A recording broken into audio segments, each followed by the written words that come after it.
All right, class. Now we're going to start something new. Okay? The title says, Un compter dans rang. And you see what it means in English. Let us count in ranking. All right? Now, at this point, I truly hope that you did your homework, right? Practice makes perfect. If you don't do the homeworks, you're not helping yourself. All right? So practice makes perfect. Keep practicing all the homeworks. Do all of them. Do all of them. Now, something else. Un compter dans rang. Let us count in ranking. So that means not 1, 2, 3, 4, 5, 6, but it's going to be premier, deuxième, troisième, quatrième.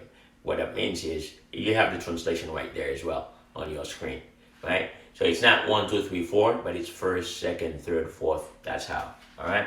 So premier, deuxième, troisième, quatrième, cinquième, sixième, septième, huitième, neuvième, dixième.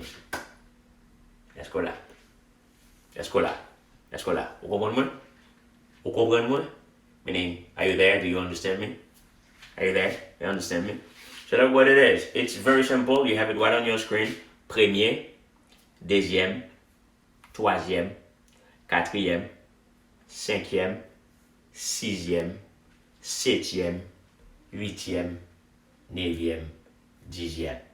Translation on your screen. So it's easy. The reason why I touched this with you is because it was on the first slide when Antoine was presenting his family. He was saying he was the first one, right? And he was saying deuxième non, troisième non, quatrième non, cinquième non. So I figured that would be nice for you to know those as well.